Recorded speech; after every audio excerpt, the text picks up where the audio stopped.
여러분 안녕하십니까? 3월 12일 굿모닝 MBN 시작합니다. 먼저 오늘의 주요 뉴스입니다. 서울 959 콜센터 관련 코로나19 확진자가 어제 오후 7시 기준으로 99명까지 늘었습니다. 대구 지역 콜센터 3곳에서도 40여 명의 확진자가 나와 콜센터발 감염 확산 우려가 커지고 있습니다. 서울 동대문구의 한 PC방을 다녀간 손님 가운데 코로나19 확진자가 4명이나 나왔습니다. 정부는 콜센터와 PC방 등 고위험 사업장 코로나19 관리 지침을 만들겠다고 밝혔습니다. 세계보건기구 WHO가 코로나19에 대해 세계적 대유행 팬데믹을 선언했습니다. 뒷북 선언이란 말이 나오는 가운데 WHO는 통제될 수 있다는 말만 되풀이했습니다. 코로나19 감염자가 1,330명에 달하는 일본이 집요한 요청 끝에 WHO 코로나 우려국 명단에서 빠졌습니다. 일본은 WHO에 한국과 같은 취급을 하지 말라고 요구한 것으로 알려졌습니다. 한국 학생들에게 14일 격리를 요구하는 미국 대학들이 등장하고 일방적으로 교환학생 프로그램 취소를 통보하는 학교까지 생겼습니다. MBN이 단독 보도합니다. 서울 959 콜센터 관련 코로나19 확진자가 어제 오후 7시 기준으로 99명까지 늘었습니다. 일부 확진자는 양성 판정을 받기 전 서울 여의도와 제주도를 다닌 것으로 조사돼 방역당국에 비상이 걸렸습니다. 김순철 기자입니다. 지난 8일 코로나19 확진자가 나온 서울 959의 한 콜센터입니다. 뒤숭숭한 분위기가 이어지는 가운데 추가 확진자는 사흘 만에 99명으로 늘었습니다. 어젯밤 11시 기준으로 서울이 70명, 경기 14명, 인천 15명으로 11층 콜센터 직원과 가족 등이 포함돼 있습니다. 11층에는 207명의 직원이 근무 중이었는데 이들의 검사 결과가 완전히 나오지 않아 추가 확진자가 나올 가능성도 있습니다.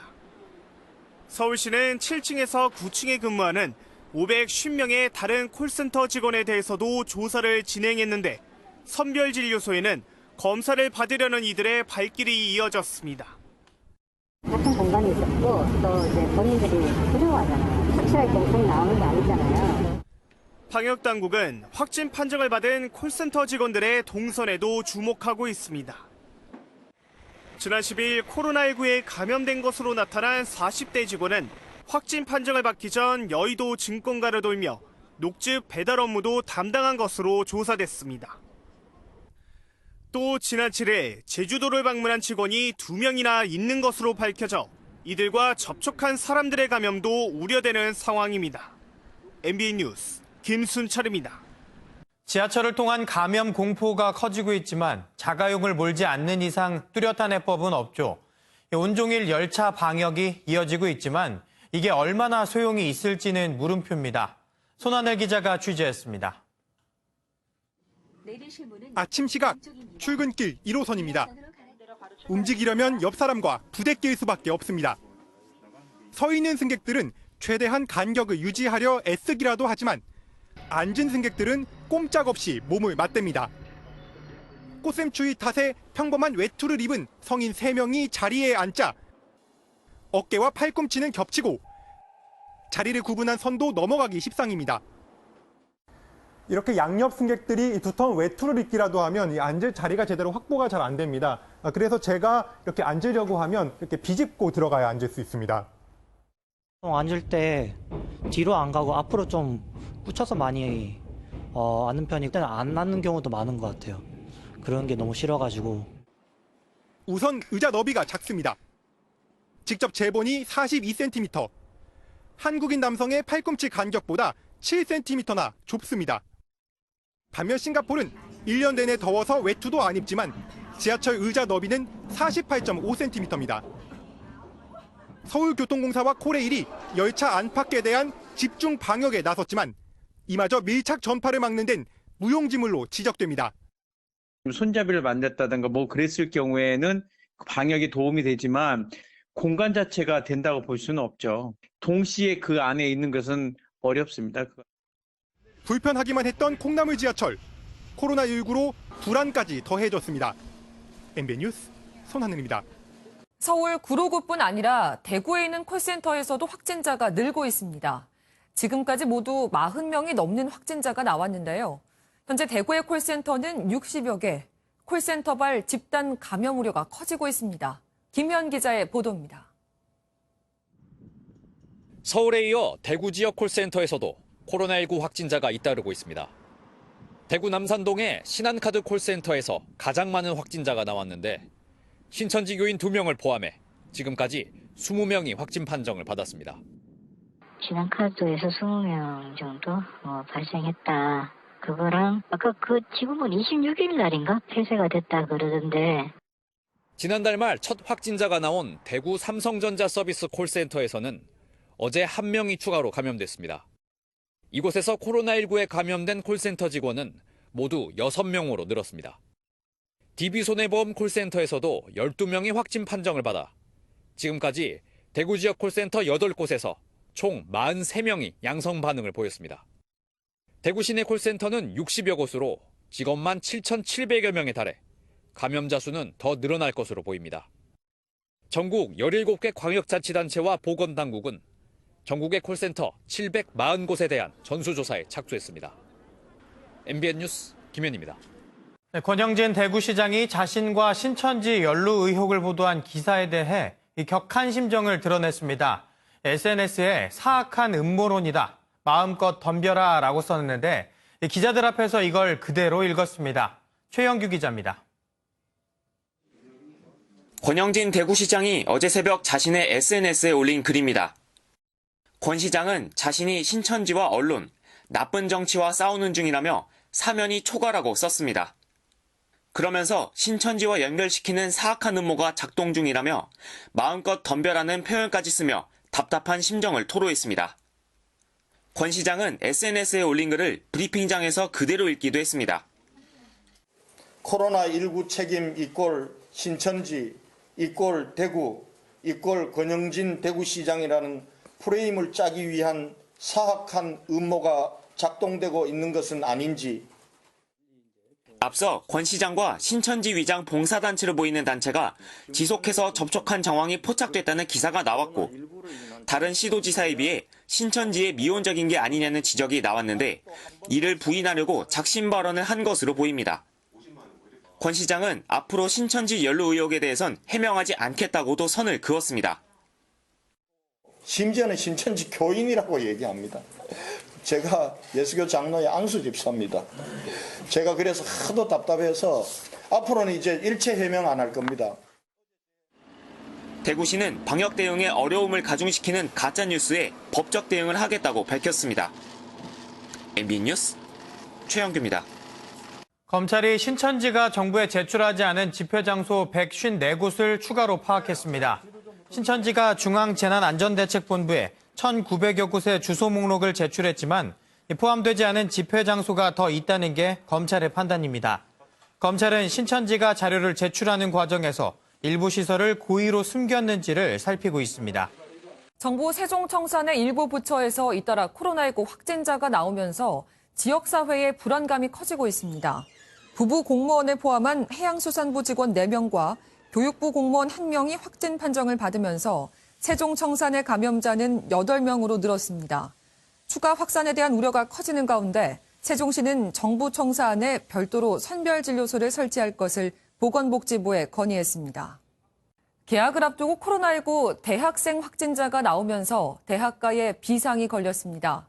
한양대와 경희대에서 코로나19 확진자가 나왔고 명지대에서는 어학당에 다니던 중국인 유학생이 감염됐습니다. 해당 대학들은 학교 건물 일부를 폐쇄한 채 방역 작업에 나섰고 교육부 지침에 따라 온라인 수업을 진행할 예정입니다. 세계보건기구 WHO가 코로나19의 세계적 대유행, 팬데믹을 선언했습니다. 세계 110여 개국에서 12만 명이 감염되고 유럽 확진자가 폭증하자 전염병이 세계적으로 퍼졌다고 발표한 겁니다. 불이 나서 초가 삼간이 다 탔는데 이제 와서 큰 불이 났다고 동네방네 알리는 격입니다.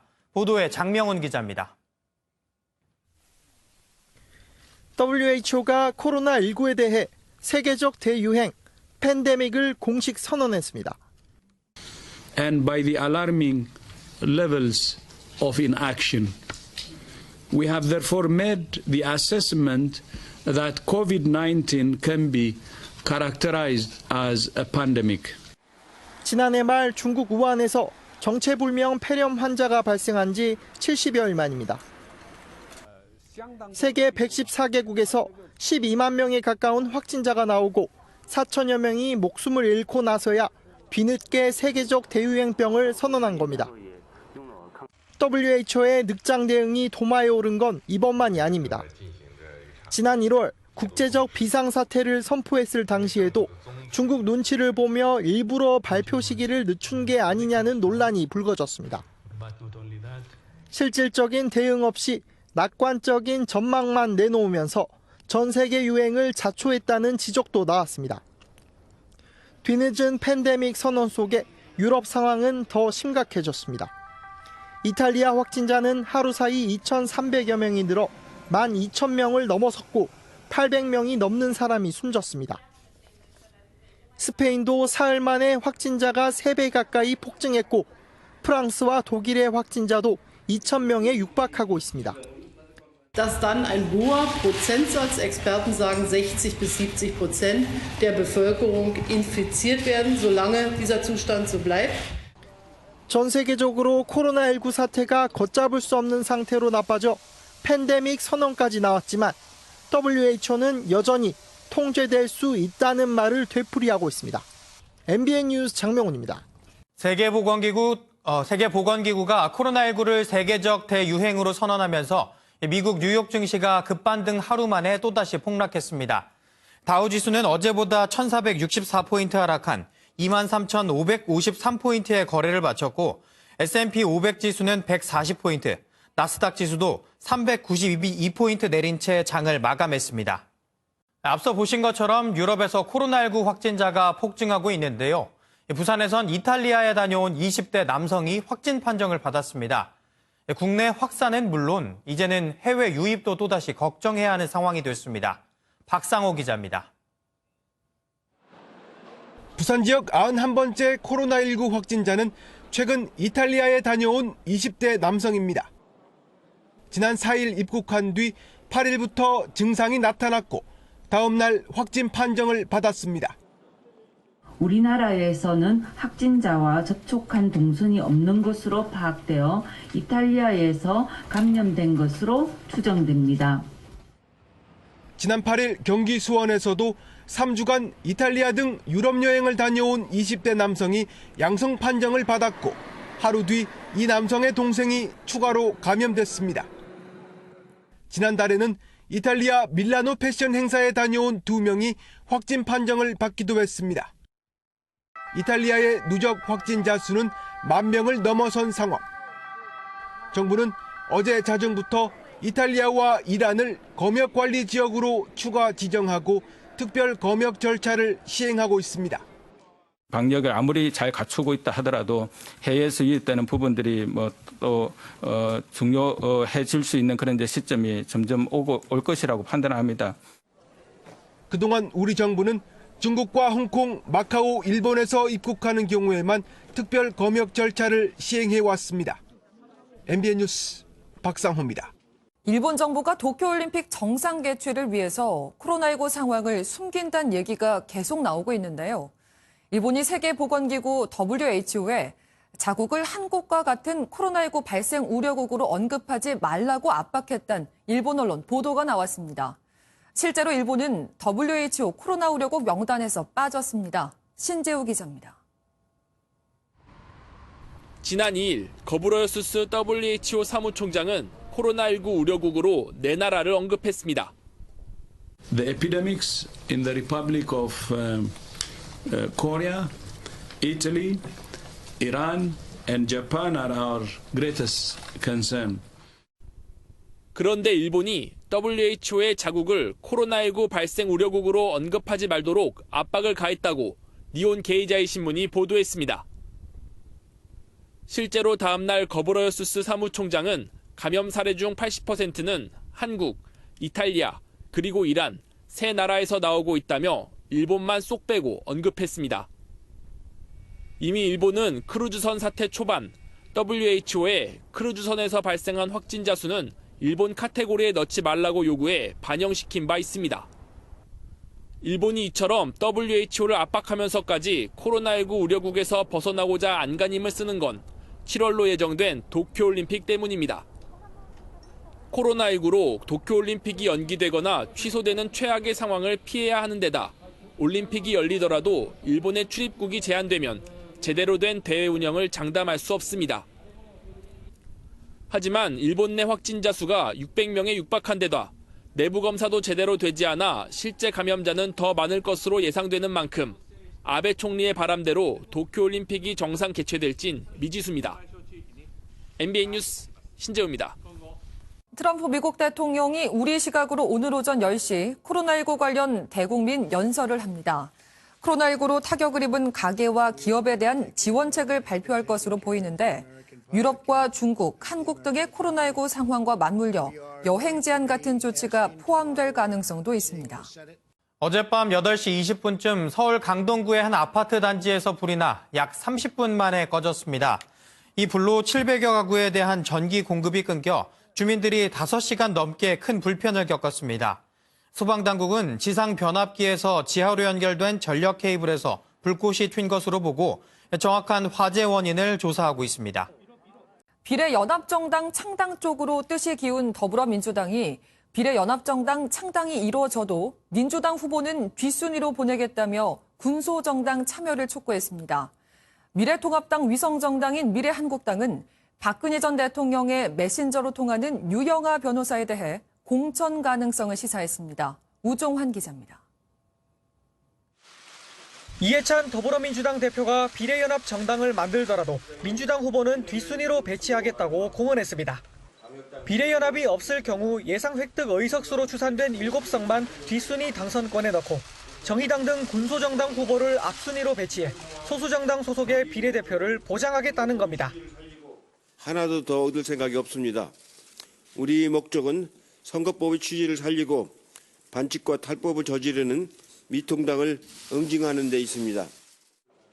다만 반대 의견도 이어졌습니다. 명분은 없고 실익은 의심스러운 경우에 해당한다고 생각됩니다. 반대의 의사를 분명하게 밝힙니다. 개인 의견이시죠?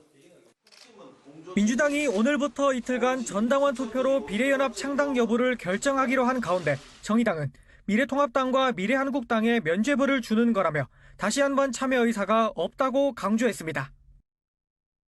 통합당의 위성정당 미래한국당은 박근혜 전 대통령 측근으로 통하는 유영하 변호사의 공천 가능성을 시사했습니다.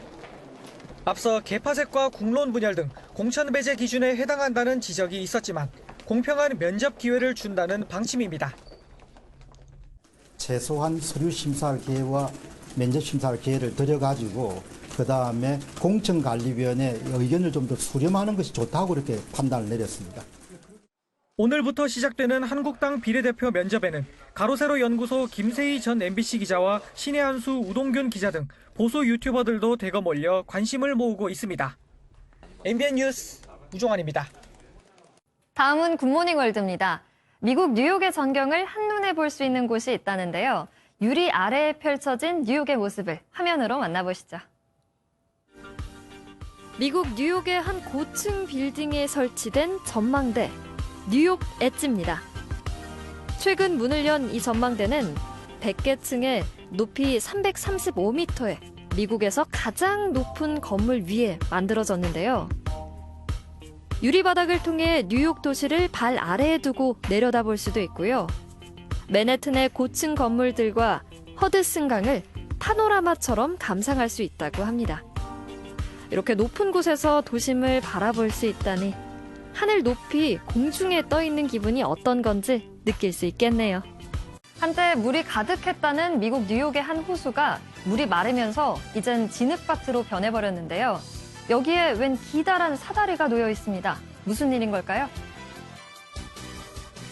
기다란 사다리가 향한 이곳은 미국 뉴욕의 진흙밭입니다. 한 소년을 구하려고 대규모의 구조대와 장비가 동원됐는데요. 아버지와 함께 이곳을 걸어 다니던 중 소년이 진흙밭에 빠져버렸다고 합니다. 진흙에 빠져 옴짝달싹 못했던 소년은 구조대의 도움으로 무사히 구조되는데요. 병원으로 옮겨져 치료를 잘 받고 있다고 하니 참 다행이네요. 범고래는 바다를 지배하는 최고의 포식자라는 별명을 갖고 있습니다. 상어와 고래까지 잡아먹기 때문인데요. 여기 범고래를 피해보려는 고래들이 있습니다. 칠레의 한 해안가에서 찍힌 고래의 모습입니다. 이 고래는 자신을 잡아먹으려는 범고래의 추격을 피해 육지 근처까지 피해온 건데요. 수면이 얕은 바다에서 허우적대던 이 고래는 간신히 몸을 피해 달아난 걸로 전해졌습니다. 하지만 같이 몸을 피해 달아나던 다른 2마리의 고래는 안타깝게도 범고래의 먹이가 되고 말았다는데요. 약육강식의 자연세계, 정말 냉정한 것 같습니다. 일교차에 대비한 옷차림하고 나오셔야겠습니다. 오늘 아침 공기도 역시 차갑습니다. 서울은 어제와 비슷한 정도인데요. 의석은 영하 5.4도까지 내려가면서 어제보다 더 떨어진 곳도 있습니다. 하지만 낮에는 언제 그랬냐는 듯 기온이 껑충 오릅니다. 서울 14도, 대전 15도, 의석은 16도로 포근하겠습니다. 다만 보시는 것처럼 일교차가 15도 안팎으로 크게 벌어지겠습니다. 하지만 이것도 잠시 봄 날씨가 또 변덕을 부립니다. 내일 다시 기온이 내려가기 시작해 주말에는 영하권 추위가 찾아오겠습니다. 바로 오늘 밤부터 내일 새벽 사이 중부지방에서 약한 비구름이 지나고 나면 내일 오후부터는 찬바람이 밀려오기 때문입니다. 그럼 비가 얼마나 올까요? 양이 많지는 않습니다. 5mm 미만이 되겠고요. 기온이 낮은 곳에서는 강원 산지 1에서 3cm의 눈이 오겠습니다. 지금 전국에서 맑은 날씨를 보이고 있습니다. 중부지방 대체로 맑다가 밤에는 경기 북부와 영서 북부를 시작으로 내일 새벽에는 곳곳에서 비가 오겠습니다. 영동에서는 오늘 오후부터 봄바람이 강해지겠습니다. 해안가에서도 모레까지 강한 바람이 이어지겠습니다. 남부지방의 하늘은 종일 맑겠습니다. 이 시각 기온 살펴보시면 서울은 0.3도, 안동은 영하 4도로 곳곳이 영하권인데요. 낮에는 서울 14도, 강릉 17도, 대구 16도까지 훌쩍 오르겠습니다. 날씨였습니다.